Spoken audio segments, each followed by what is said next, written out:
Number one అంటారు. అసలైన number one Guru Kashi university.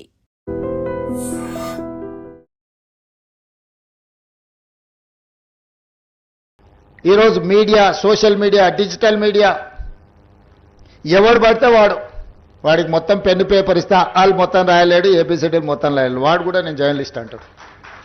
ఏం జర్నలిస్ట్ అంటే నేను సోషల్ మీడియా జర్నలిస్ట్ అంటాడు. మన పేరు పక్కనే జర్నలిస్ట్ అని పెట్టుకుంటాడు. అది మొత్తం వాళ్ళ ఇంటి పేరే అయినట్టు, వాళ్ళ తాతలు ముత్తాతల నుంచి జర్నలిజంలో పుట్టి పెరిగినట్టు జర్నలిస్ట్ ఎల్లయ్య, జర్నలిస్ట్ పుల్లయ్య అని పెట్టుకుంటారు. వాడు ఎప్పుడైనా జర్నలిజం స్కూల్లోనే చదివిండా, లేకపోతే ఓనమాలు మొత్తమాన్ని వస్తాయంటే ఆ రెండు రావు. జర్నలిజం అక్షరం ముక్క కూడా. ఒకప్పుడు ఈ రాజకీయ పార్టీలు సిద్ధాంతాన్ని పూర్తిగా నమ్మిన కార్డు హోల్డర్స్ అన్న జర్నలిస్ట్గా ఉండేటోళ్ళు, లేకపోతే జర్నలిజం చదివిన వాళ్ళు అన్న జర్నలిస్ట్గా బాధ్యతలు ఇచ్చేవాళ్ళు. వాళ్ళ పనితనాన్ని బట్టి వాళ్ళకు బాధ్యత పెంచేవాళ్ళు. కానీ ఈరోజు అది ఏమీ లేదు. ఎక్కువ ఆవారగా రోడ్ల మీద తిరిగేటోడు, ఎక్కువగా తిట్లు వచ్చినోడు, ఏదంటే అది మాట్లాడేటోడే ఈరోజు జర్నలిస్ట్ అనే ముసుగు తోడుకొని సోషల్ మీడియాలో అందరి పట్ల అసహ్యకరమైన భాషను ఉపయోగించే పరిస్థితులు వచ్చినాయి. అందుకే ఈరోజు రాజకీయ పార్టీ నాయకులుగా మేము మాట్లాడితే మీరు కూడా అప్పుడప్పుడు మాట్లాడతారు కదా సార్, మరి మీ సంగతి ఏందని అడుగుతారు. మరి అవతలలో అట్లా మాట్లాడితే సమాధానం ఎట్లా చెప్పాలో నాకు దారి దొరకడం లేదు. అందుకే నిజమైన జర్నలిస్టులు మీరు సెమినార్స్ నిర్వహించుకొని జర్నలిస్ట్ అనే పదానికి డెఫినేషన్ ఏందో డిఫైన్ చేయాల్సిన పరిస్థితి ఈరోజు సమాజంలో దాపురించింది.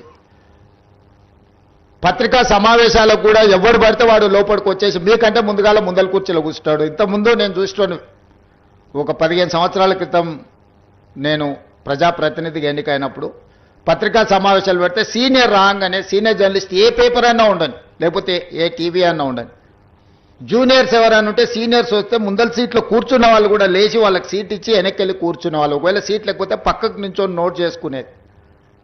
ఒక బాధ్యత, ఒక గౌరవం, ఒక మర్యాద.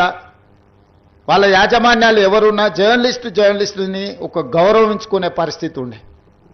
ఇప్పుడు ఆ పరిస్థితి పూర్తిగా దెబ్బతిన్నది.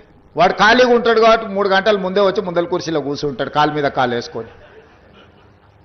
వాడికి ఆ వచ్చిన సీనియర్ జర్నలిస్టు వాళ్ళ జీవితాన్ని మొత్తం జర్నలిజంలో కలిపినరు. వాళ్ళు సిన్సియర్గా ప్రజా సమస్యల్ని విశ్లేషించడానికి, పరిశోధనలు చేయడానికి, వాళ్ళ జీవితాన్ని, ఆరోగ్యాన్ని ఫనంగా పెట్టి, కుటుంబాలను కూడా ఫనంగా పెట్టి ప్రజల సమస్యలను తెలుసుకోవడానికి ఎక్కడెక్కడనో మారుమూల ప్రాంతాలకు వెళ్ళి రోజుల కొద్దీ ప్రజలలో మమేకమయ్యే ఆ సమస్యల్ని తెలుసుకొని వాళ్ళు రాసిందన్న సంగతి, పాలకులు చేస్తున్న తప్పులను పట్టుకోవడానికి నిరంతరం శ్రమించి విశ్లేషించి మన ప్రాంతంలో జరిగిన విద్యుత్ ఉద్యమాల వెనుక ఇంత కఠోరమైన దీక్ష జర్నలిస్టులది ఉన్నది.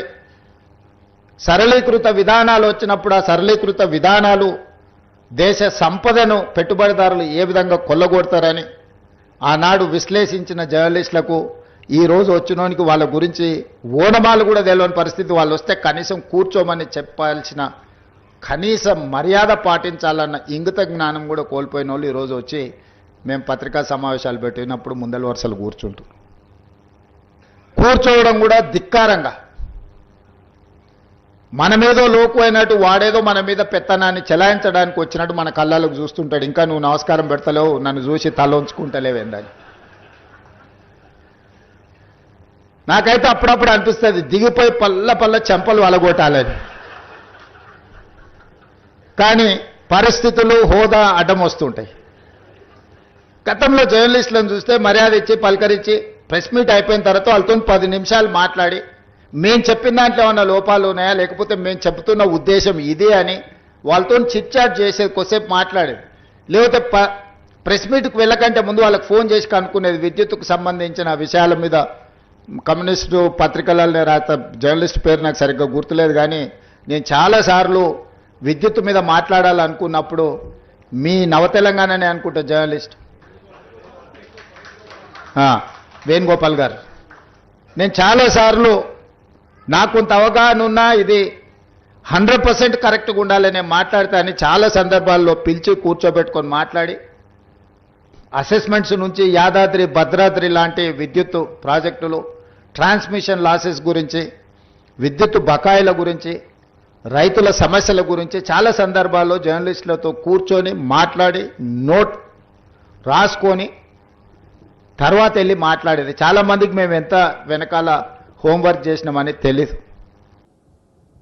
ఏ మీడియానైతే, ఏ సోషల్ మీడియానైతే నమ్ముకొని మోడీ వారసత్వంగా చీకటి గురువు గారి పద్ధతుల్లో, ఇష్టం వచ్చిన పద్ధతుల్లో దాదాపు 200 యూట్యూబ్ ఛానళ్ళను పెట్టి నడిపి మా ప్రభుత్వం పైన ఆనాడు దుష్ప్రచారం చేసి వచ్చిండో, ఇవాళ మీడియాను చూస్తే భయం అవుతుంది, మీడియాలో చూస్తే చెంప మీద కొట్టబుద్ధి అవుతుందట. ఎంత ప్రేమ చూడండి. దురదృష్టం, సరే ఎందుకో ఫైటింగ్ స్పిరిట్ పోయింది, మాట్లాడడానికి యూనియన్లు కూడా ఎందుకు వెనక ముందు ఆడుతున్నాయి, కానీ అది వేరే విషయం. అది జర్నలిస్టుల ఇష్టం, నాకు సంబంధం లేదు. కానీ మా వంతు మేమైతే ఖండిస్తున్నాం దాన్ని. మీడియా పట్ల ఆయన మాట్లాడిన విధానం అవి చూస్తే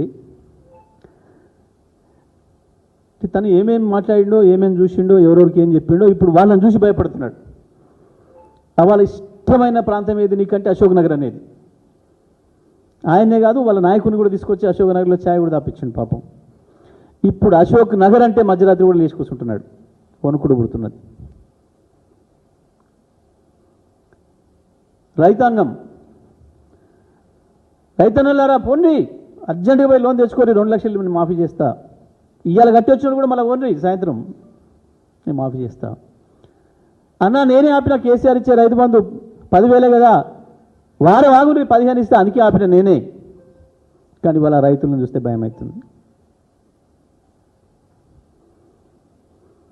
అక్క మీ దండం పెడతారు, నాకు వేయండి ఓటు, నాకు అధికారం వేయండి, 25,000 నెల నాడు నీ ఇంటికి పంపిస్తా. ఇప్పుడు అక్కల్ని చూస్తే భయం అవుతుంది.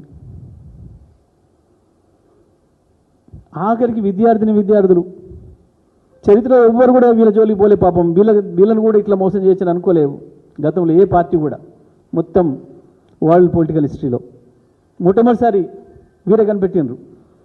తమ్మి నీకు 5 లక్షల కార్డు, నీ ఇష్టం ఏదంటే అది వాడుకోవచ్చు. చెల్లె నువ్వు బడి పోలేదు, కాలేజీ పోలేదు కదా, స్కూటీ నీకెందుకు, నేనే స్కూటీ ఇస్తాను, మా అక్క వచ్చి ఇస్తుంది, మా ప్రియాంక అక్క. ఇప్పుడు అమ్మాయిలు చూస్తే భయం అవుతుంది. అయ్యాల కాలేజీ పిల్లలు తమ్ముళ్ళలాగా కనపడరు, ఇవన్నీ పోరాణలాగా కనబడతాను.